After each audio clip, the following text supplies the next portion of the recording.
The forgotten one, the cold silence of space wrapped around her like a grave. Zirai opened her eyes slowly. Pain burned in her chest. Her left arm was numb, and the edges of her vision were dark. She was floating in a half-broken escape pod, far from any planet or station. The lights inside blinked weakly, some completely dead. Air was running low. She knew she didn't have much time left. She was alone. Her memories returned in flashes. The battle, the fire, the voices screaming over comms, her own people running, leaving her behind. They had promised to come back. They never did. Zirai wasn't just a soldier. She had led troops, fought wars, destroyed enemies. But now, floating in silence, none of that mattered. Her race, the Kirill, had abandoned her. They had called her a hero once. Now she was just forgotten. Her body ached, but not as much as her heart. She closed her eyes. "This is how it ends," she whispered. But the universe had other plans. A sharp beep echoed inside the pod. One of the few working systems had picked up something. A ship. Small, fast, and moving toward her. She forced herself to sit up, biting down the pain. The screen showed the ship's model. Human design. Zirai's heart jumped. Humans. She had fought them before. Her people called them reckless savages. Yet they had survived, even pushed back. She had never met one face-to-face, only seen their ships in war zones. Now, one of those ships was heading right for her. Was this rescue, or capture, or revenge? Zirai didn't know. Her hand reached for the weapon clipped to her belt. Gone. Lost in the crash. All she had left was a cracked communicator and a weak power cell. She couldn't fight even if she wanted to. The human ship stopped a short distance away. A light blinked. They were scanning her pod. Within minutes, the docking clamp locked in with a soft thud. She could hear movement outside. Boots, metal, a hiss of air. The pod door creaked, then opened. Light spilled in. It was warm. 3 figures, in suits, stood at the entrance. Human. Their helmets covered their faces. One stepped forward and raised a hand slowly, not as a threat, but a greeting. Zirai didn't move. She stared at them, breathing slowly, weakly. One of the humans spoke. "It's okay. We're not here to hurt you." She didn't understand the words, but the voice was calm, kind. The second human looked at a scanner, then turned to the first. "She's alive. Injured, but stable." The third one lowered his weapon. "Alien or not, we can't leave her here." They moved closer. Zirai flinched. They paused. "I think she's scared," one whispered. Of course she was. She had been left to die. And now strangers, enemies, were reaching out to her, but they didn't attack. They didn't drag her out. They didn't shout. One of them gently reached down and offered a small oxygen mask. Zirai hesitated. Then, slowly, she took it and placed it over her face. Cool air filled her lungs. For the first time in hours, she could breathe properly. She looked up at the humans. They nodded. Within minutes, they helped her out of the pod. Carefully, slowly, as if she was one of their own. No chains, no cages. Zirai couldn't believe it. They brought her into their ship, AI, clean small vessel with soft lights and quiet hums. Not a warship, but a scout or rescue ship. A female human, probably a medic, checked her wounds. She spoke gently, smiling often. Zirai didn't understand the words, but the smile was different. Not victory. Not power. Kindness.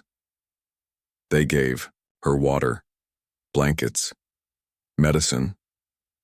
Zirai sat in the corner of the ship's medbay, watching them move around her. She tried to stay alert, tried to understand, but exhaustion pulled at her.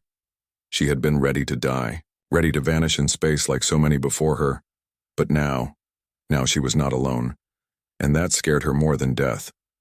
Before her eyes closed, she caught one last sound. The human captain was speaking to someone through comms. "We found someone. Not human, but she's alive. We're bringing her in." A pause. "I don't care if command says no. We don't leave people behind." Zarai's eyes widened. Those words, so simple, so powerful. Her people had left her. But these humans? They stayed. Darkness took her again. But this time, there was a flicker of light in it. First contact. The humming of the human ship was soft, almost like a heartbeat. Zarai slowly woke up, her body still sore but her mind clearer than before. The ceiling above her was smooth, clean, and bright, not metal like the warship she had known. It almost felt peaceful. She wasn't dead. The soft hum, the gentle lights, the faint sounds of footsteps. It was all real. And she wasn't alone. She sat up quickly, her muscles screaming in protest.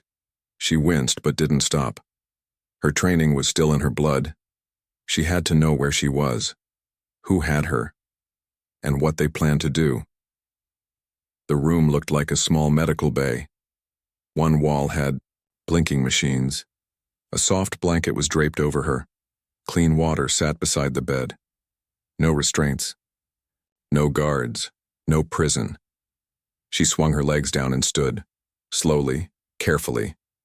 Her balance was weak, but her senses were sharp. Her eyes scanned the room. There were cameras, yes, but not weapons. She walked to the door. It opened automatically. Outside was a hallway. White walls, soft lights, and the smell of sterilized air. She could hear voices, human voices. She turned the corner and saw 3 of them talking quietly near a table. One of them noticed her. "She's awake." Zarai froze. The others turned. For a moment, no one moved. The silence between them was heavy. Then the woman who had treated her stepped forward. She removed her helmet. Her hair was tied back and her face was calm, but her eyes were alert. "Hi," the woman said softly. "You're safe here." Zarai didn't answer. She didn't know what hi meant, but the tone, it wasn't aggressive. Another human, a tall man with short black hair, leaned against the wall, arms crossed. He didn't smile. "We shouldn't be doing this," he muttered. "She's Kirill. She could be dangerous." Zarai's ears twitched. She knew that tone. Distrust. Fear. She slowly raised her hands, not to fight, but to show she was unarmed. The medic stepped closer, hands open, peaceful. "You're hurt. We want to help. Can you understand me?" Zarai blinked. The language was strange, but some words were starting to form patterns in her mind. She had studied human dialects once long ago. Not enough to speak, but enough to listen. The woman reached into a small box and pulled out a round device. "Translator," she said, and gently tossed it toward Zarai's feet. Zarai picked it up. It was a universal translator. Older model, but it would work. She tapped it. The device blinked and activated. Now when the woman spoke again, the words came through clearly. "We don't want to hurt you." Zarai's voice cracked. It had been days since she'd spoken. "Why?" The humans looked at each other. The captain, a serious-looking man with gray at his temples, stepped forward. His voice was firm. "Because you were left to die. And we don't do that." Zarai's eyes narrowed. "Even to an enemy?" He didn't blink. Especially then. For the first time in her life, Zarai didn't know what to say. In her world, weakness was punished. Mercy was rare, trust was dangerous. But these humans, they were strange, kind, and terrifying. The tall man still didn't look convinced. "Captain," he said, "you didn't see what her kind did to Colony 6. We lost families, friends." Zarai flinched. She had been there. She had fought. She remembered the fire, the screams, the way the human buildings collapsed under plasma strikes. She hadn't questioned the orders then. But now, hearing the pain in this man's voice, it hit differently. "I know who you are," the man said, stepping closer. You were a commander. A ghost. The one they called Ash Voice. Sarai's jaw clenched. That name. That name was a part of her past. Why should we trust you? The man growled. Before anyone could stop him, he reached for his sidearm. The medic stepped in. Don't! But Sarai didn't move. She stood tall, even with pain in her limbs. If he wanted to kill her, she wouldn't run. Not now. But the captain raised his hand. Stand down, Marcus. That's an order. Reluctantly, the man backed off. Sarai looked at the captain. Why do you protect me? His reply was quiet but powerful. Because we're not like them, and neither are you. That struck her. Was it possible? Could she become something more than what her past had made her? The captain looked at the others. We're close to Station Helix. Medical can take over from there. Until then, she's under our protection. No harm. The crew obeyed, but not all agreed. Later that night, Sarai sat alone in the medbay again. She held the translator in her hand. She played the captain's words again and again in her head. We're not like them, and neither are you. Could that be true? Outside the window, stars passed by, endless and cold. Inside the ship, for the first time in her life, Sarai felt something she never expected. Not safety, not forgiveness, but the possibility of it. And with that came something even more dangerous. Hope. But far away, in the dark corners of space, a signal blinked. Someone was watching, someone who hadn't forgotten her, and they were coming. She watched them laugh.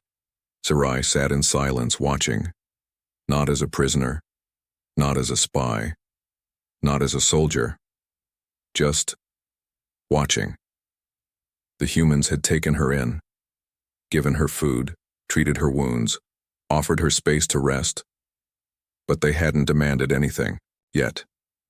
No questions, no threats, no chains. It confused her. She didn't know what to do with this kind of peace. So she observed.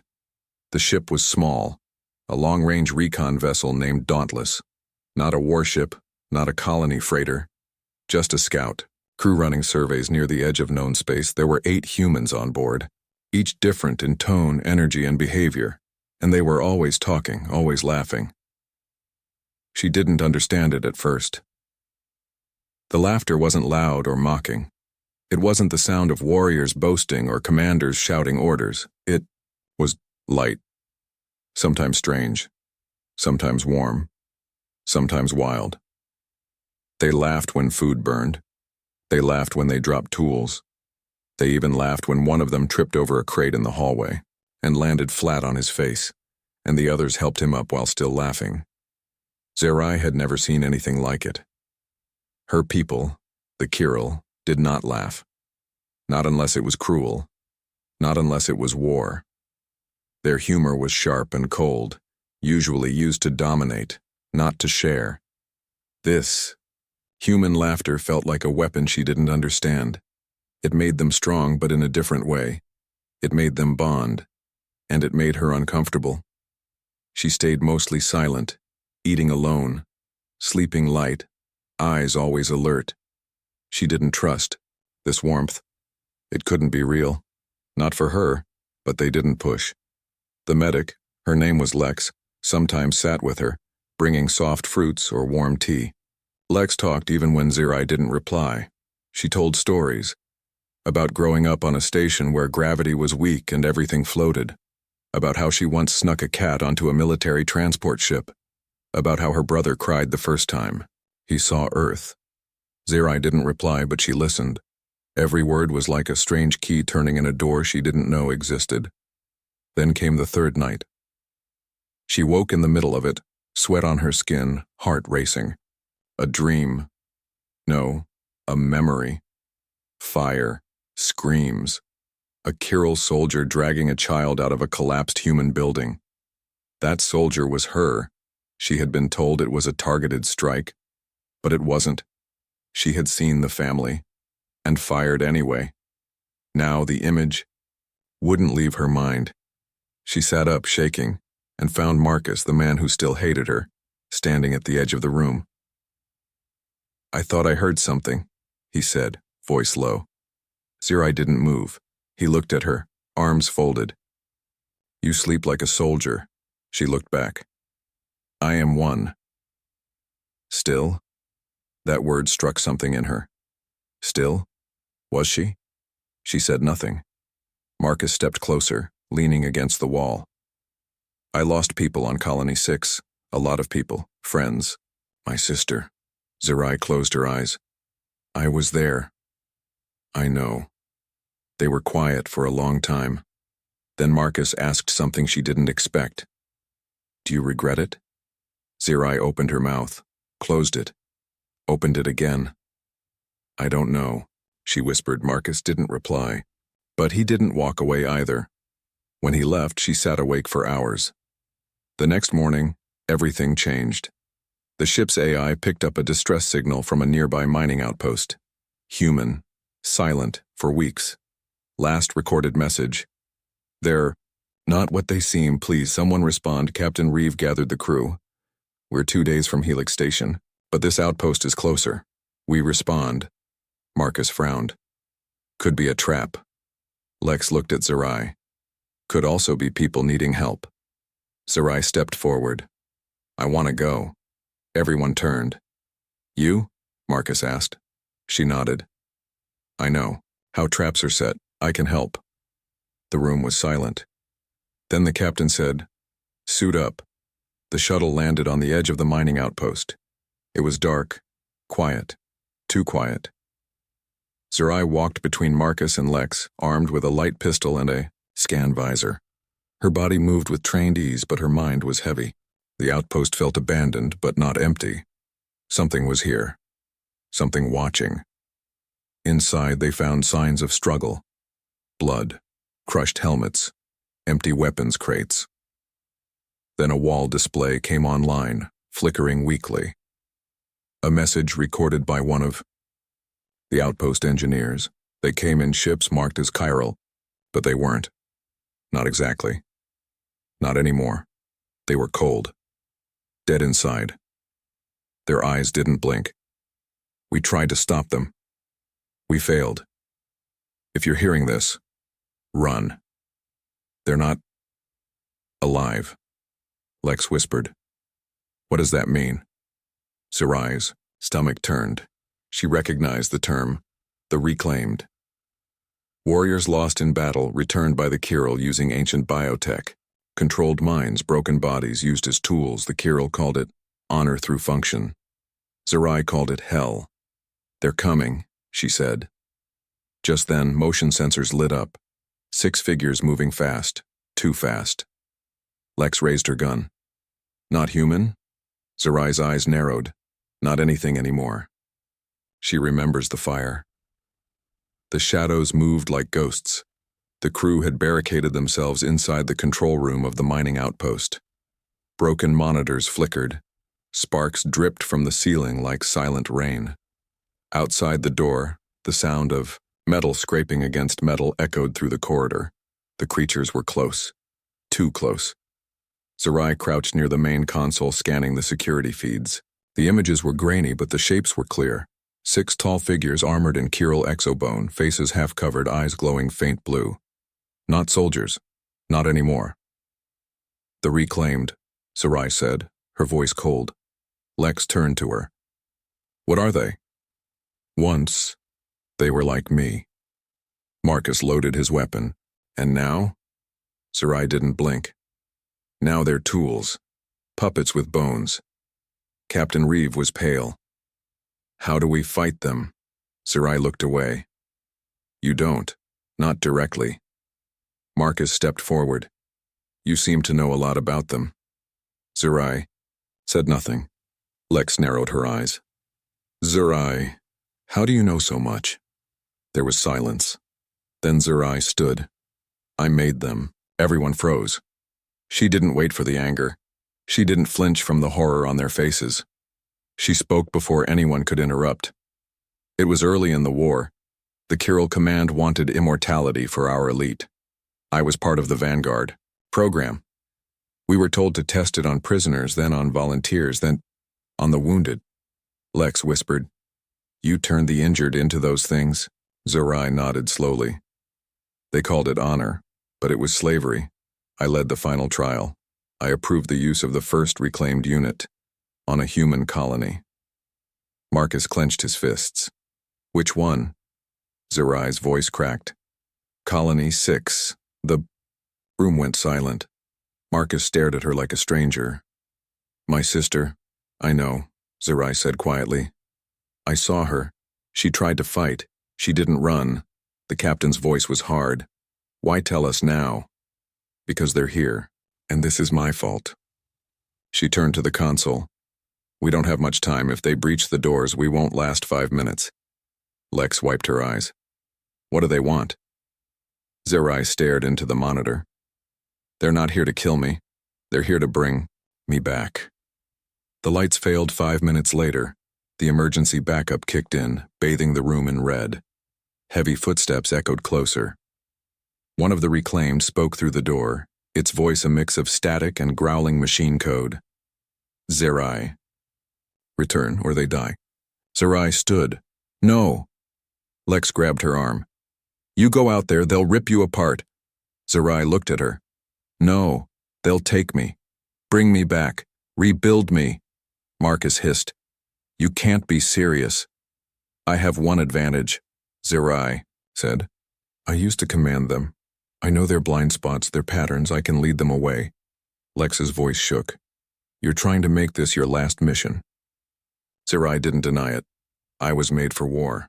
But maybe I can still choose how it ends. She walked to the airlock, pulled on the armored suit Marcus had modified for her. Light, fast, and human-built. The captain pressed a hand to her shoulder. If you survive, come back. Zerai nodded, but in her mind she didn't believe she would. The hall outside was ruined. Flickering lights, walls scarred with deep claw marks. She walked slowly, letting them see her. The reclaimed turned. They paused. Recognition. One of them tilted its head. Commander Zerai. Return for reset. You are incomplete. She raised her hand. No. I'm awake now. I don't follow ghosts. The reclaimed hesitated. That was her window. She turned and ran. The mining outpost was large, a maze of tunnels and lifts once used to dig rare minerals. Now, it was a graveyard. She led them through the dark, fast and quiet, using her memory of the structure. Behind her they followed, silent, relentless. She lured them into the refinery sector, where fuel lines still ran under the floor. She climbed the upper catwalk, sealed the hatch behind her, and aimed her weapon at the main pipe. One shot would ignite everything. She paused. One of the reclaimed raised its head. I remember you, it said. Zerai froze. Its voice was familiar, too familiar.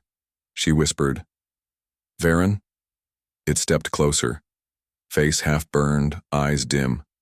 It was her old second-in-command, her friend. He had died, saving her life. And now, he was a puppet. Don't, she begged. Not you. But Varen raised a hand. Complete the command, complete us all. Zerai's hand shook. Tears rolled down her cheeks. Then she fired. The explosion ripped through the tunnel. Fire chased air. The catwalk shook. Zerai flew backward into the dark. She woke to static. Lex's voice through the comm. Zerai, are you... Please respond. She coughed. Alive. Barely. Marcus. You crazy alien. Zerai smiled weakly. Her past wasn't erased, but maybe it didn't have to define her anymore. Maybe fire could also be a beginning. The ones who left her space was quiet again. Too quiet. After the battle at the mining outpost, the dauntless crew recovered what they could. Broken helmets, melted metal. The remains of the reclaimed were sealed and jettisoned into deep space. Zerai stood at the airlock, watching them float into the stars, ashes to silence.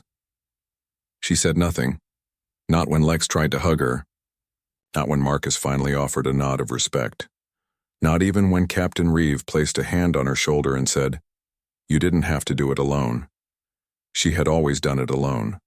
But something inside her, something buried, was beginning to shift. They returned to orbit near Station Helix, a massive human outpost shaped like a silver wheel turning slowly in the dark. It glowed like a symbol of hope. But hope was always a fragile thing. The crew docked and prepared for debrief. Zerai wasn't sure what to expect. Would they treat her like a war criminal? A prisoner? A guest? She didn't belong anywhere. And yet, when they walked into the command hall, they already knew her name. A voice echoed through the speakers. Kirill Commander Zerai, or what remains of her. The crew froze. Zerai's eyes narrowed. A new voice entered the hall. Smooth, sharp, cold. Kirill High Commander Theron, representing the Dominion's outer fleet, said the figure who stepped out of the shadows. Tall, clad in ceremonial armor, that glowed faint blue, the same color as the Reclaim's eyes. He was not here to talk. He was here to claim. Zerai stepped forward, spine straight. You left me to die. Theron did not blink. You were injured. Useless. We reclaimed what had value, and now you are valuable again. You survived. You changed. You carry data we do not have. Emotions. Instability. Adaptation. Lex whispered. They're here to study her. No, Theron said, turning his gaze toward the humans. We are here to take her. She is Kirill property. We have filed claim through your Outer Alliance Treaty. Captain Reeves stepped forward. Zerai is not property. She's under our protection. Theron smiled. You are a young race, full of fire, but that fire burns fast. A screen lit up. 17 Kirill ships had appeared outside Station Helix. No warning, no transmission, just waiting. Theron's voice lowered. Give us what is ours, or face what is coming. The room erupted. Military leaders argued. Station officers scrambled. Some wanted to protect Zerai, others didn't want to. Start a war, Lex shouted. Marcus cursed. The captain stood quiet. Zerai watched them all. And for the first time in days, she wasn't confused. She was angry. That night, she sat in silence in the dauntless medbay. Lex entered quietly. They want you back, she said softly. Zerai nodded. Lex sat beside her. Are you going? Zerai didn't answer. Lex frowned. After everything you did, for us, for them, they still think they own you. Zerai looked up. Because I let them. Lex shook her head. No. You survived them. That's not the same. A long pause. Then Lex placed something in her hand, a small patch, a symbol of the dauntless crew. A black sun breaking through, storm clouds. You have a choice now, Lex said. Before you didn't. But now, you can choose your own name, your own war, your own people. Zerai stared at the patch. Her hand trembled. The next day, the humans held a final meeting. Kirill ships were closing in. Time was running out. Captain Reeves stood before the crew. We won't hand her over. The room froze. He continued. But if we fight, we might not survive, so I ask this. Is anyone willing to leave? You'll be transferred to another post. No shame. Not one person moved. Then Zerai stood. I will go. Everyone turned. Marcus shook his head. No. Hell no. Not after what we just survived. I have to face them, she said. Not because I belong to them, but because they think I do. Lex walked toward her. Then don't go alone. Zerai blinked. What? Marcus grinned. You're not the only one with a death wish. Reeves smiled. We've seen what they do. If we don't stop them now, they'll do worse. An unauthorized shuttle left Station Helix just before the Kirill deadline expired. Its signal was fake. Its ID scrambled. On board, Zerai, Marcus, Lex, and 2 others from Dauntless. Their mission? Not to surrender, not to negotiate, but to infiltrate the Kirill command ship, to end the reclaimed program from inside. The plan was insane. The odds, worse than zero. But for the first time, Zerai wasn't doing this out of guilt. She was doing it out of belief. Not in herself, but in them. Far away, deep within the Kirill flagship, a new chamber was being prepared. Cold, sterile, and waiting for their fallen commander to return home. We don't leave our own. The stolen shuttle drifted through the void, masked by Kirill encryption codes pulled from Zerai's memories. It was small, silent, and invisible to the massive fleet standing guard near the edge of Sector A9. Zerai stood in the cockpit, her face reflected in the glass. Behind her, the behemoth known as the Throat of Silence loomed ahead, the Kirill flagship, a dreadnought the size of a city pulsing with energy and death. Lex stepped beside her. "You sure about this?" "No," Zerai said. "But that's never stopped me before." She touched the side of the glass. Her fingers trembled slightly. This ship had once been her home. Now, it was her target. The infiltration plan was madness. Zerai knew the schematics by heart. She had helped design parts of the flagship. Their window to enter was exactly 7 minutes during a shift turnover in the maintenance bay. One vent hatch, one climb through bio-recycled waste tunnels. One silent march through forgotten corridors, avoided even by the reclaimed. It felt like crawling through the bones of a dead god. Every corner hummed with old war. The walls were ribbed with Kirill biotech, part machine, part organism. Sometimes, the walls breathed. Sometimes they listened. Zerai whispered instructions. The others followed without complaint. Even Marcus, once full of doubt, now moved with her like a brother in arms. Finally, they reached their destination, Core Subchamber 09, the birthplace of the reclaimed program. The lab. The last time Zerai had stood there, she had signed her final command. Inside the chamber, lights flickered dimly. Blue vats lined the walls, each containing fragments of creatures once alive. Muscles suspended in fluid, brainstems twitching. It was both science and cruelty. Lex covered her mouth. "My God." Marcus aimed his rifle at one of the tanks. "Let me blow it all." "Wait," Zerai said. "We need data, proof. The universe needs to see what the Kirill hide."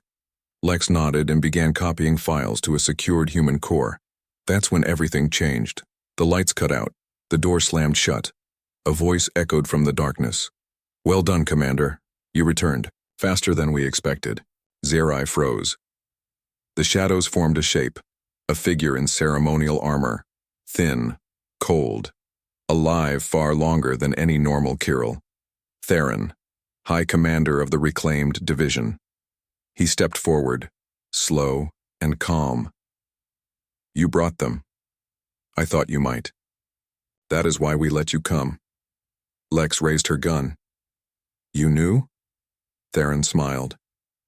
Zerai was always loyal. Even her rebellion is a function of design. Zerai stepped forward. "I came to end it. You came home," he said gently. "You always do." Behind them, more shadows moved. The reclaimed. Silent, glowing, waiting for command. Marcus fired first. One reclaimed dropped. 2 more rushed forward. Chaos exploded. Zerai pulled Lex down. Behind a console. "Upload the files." "I'm trying." A reclaimed tackled Marcus, slamming him against a wall. Zerai shot it in the back, grabbed Marcus and dragged him behind cover. "We're outnumbered," he growled, bleeding. "We can't win this." "Not yet," Zerai said, then turned her eyes to the vats, to the fuel lines, the old ignition system, to the place where monsters were born. "I can stop it." Lex grabbed her arm. "What are you doing?" "There's a neural relay below this chamber. It connects to every reclaimed unit in the system. If I tap into it, I might trigger a collapse. You'll die." Zerai stared at her. "I was dead a long time ago." Marcus sat up, coughing. "Then let us cover you." Lex's voice broke. We don't leave our own. Zerai looked at them both, and for the first time, believed it. She ran through the fire. Bullets screamed past. Reclaimed closed in. She dove into the lower tunnel, pulled open the relay panel, and began to connect her suit. Flashes of memory returned, her people laughing as the first reclaimed unit marched. The first child's scream, on Colony 6 Varen's, eyes in the mining outpost cold and empty. She screamed and forced the neural override in. The system fought back. Pain shot through her skull, her spine. Her heartbeat slowed, her mind filled with voices. Reclaimed minds, all of them connected. Whispering, screaming, begging. She shouted, "No more control!" The neural relay surged. Outside the chamber, the reclaimed froze. One by one, their eyes flickered, then went dark. Silence. Zerai collapsed. Lex reached her seconds later, slamming adrenaline into her veins. "Don't you dare die, alien, not now!" Zerai blinked. Lex's face was covered in blood and ash, but her eyes were alive. Marcus limped over. "The files?" Lex held up the core. "We got everything." Zerai smiled weakly. "Good." Above them, the flagship began to tremble. "You triggered an energy feedback," Marcus said. "This place is going to blow." Zerai tried to rise. Marcus threw her arm over his shoulder. "We don't leave our own, remember?" They ran, fire behind them, freedom ahead. Back aboard the Dauntless, drifting in silence, the crew stood over Zerai's sleeping form. "She did it," Lex whispered. "She broke their control." Reeve nodded. "The fleet's retreating." Marcus looked at the small patch Zerai had stitched into her uniform, the black sun of the Dauntless, not Kirill, not enemy family. She chose humanity. The footage spread faster than light, across colonies and capitals, through military networks and deep space broadcasts. The stolen files from the Kirill flagship reached human eyes, and then the eyes of others. The Reclaimed. Project the vats of twisted bodies, the mind control systems, the voices of the dead, and standing in the middle of it all, weapon in hand, fire at her back, one message echoed through every speaker. "My name is Zerai. I was made to be loyal. I chose to be free." She was no longer a secret. She was a symbol. But symbols come with a price. On Station Helix, Zerai awoke slowly. Her body still ached from the overload, nerve damage, burned tissue, but she was alive. Her skin had scars, now human ones. Lex sat by her bed. She'd barely left her side. "You did it," Lex whispered. "You ended the Reclaimed." Zerai stared at the ceiling. "They'll come again," she said. "Another project, another name. Then we'll fight again." Zerai smiled. Small, tired, real. But outside, the galaxy was not smiling. The Kirill responded with silence, then with fire. 12 border skirmishes. 1 destroyed freighter. A civilian moon colony suddenly vanished from long-range scans. Fear spread. The Outer Council called an emergency meeting. Captains, generals, diplomats, and one guest no one expected, Zerai. She stood in the central chamber, her figure draped in a worn pilot jacket, human-issue boots, and her Kirill eyes still sharp under her short-cut black hair. The room was tense. Some applauded, others stared with suspicion. A human diplomat stood. "You led them. You built that nightmare. Why should we trust you now?" Zerai stepped forward. She didn't flinch. "I was their weapon." "That's true. I followed orders. I obeyed systems. But systems are only strong until someone breaks the chain." She looked around. "I broke it. Not for power, not for revenge. For choice." Another voice rose.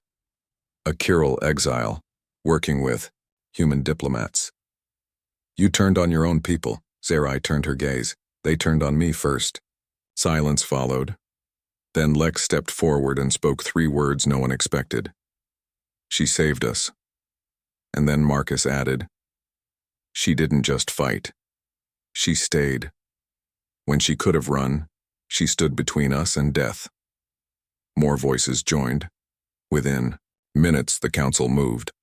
A vote. Status: neutralized asset turned ally Zerai was declared not an enemy, but a protector. And that title came with something she never expected: citizenship. Weeks passed. The Dauntless was rebuilt, stronger, faster, better armed. The crew became a symbol of cross-species alliance. Humans and Kyril outcasts joined them. A new badge was made, a silver flame wrapped in a broken chain, and at the center of it all, Zerai trained. She learned Earth languages, studied human philosophy, read poetry even if she didn't fully understand it. Sometimes she laughed now, not often, but when she did, it was real. Then, one day, the alarm sounded. Not an attack, a message from deep space, a signal only Zerai could recognize. A distress beacon. Kyril encryption, military grade. Lex met her at the control console. It's them? Zerai nodded. It's not a trap. It's a voice. They played the message. Static. Then a voice. Female. Weak, but alive. They've turned on us. I don't know who to trust. I'm not like them. Please, if anyone hears this, help me. Zerai stood in silence. Marcus stepped beside her. It's your call. The captain looked to her. If we jump, it's war again. Zerai stared out the viewport. A long time ago, she had floated in space, forgotten. Alone. Waiting for a hand that never came. Until it did. Now someone else was waiting. Maybe not innocent, but not gone yet. Zerai turned to the crew. Set a course. We don't leave our own. The Dauntless engines fired. As it flew into the unknown, Lex smiled and asked, Zerai? Yes? Lex grinned. Do you think you're human now? Zerai didn't answer right away. She just placed her hand over the Dauntless badge on her chest. No, she said, but I chose them, and that's enough. The stars watched her go. Not a weapon, not a soldier, not even a survivor, but something the galaxy had almost forgotten could exist. A rebel, with hope.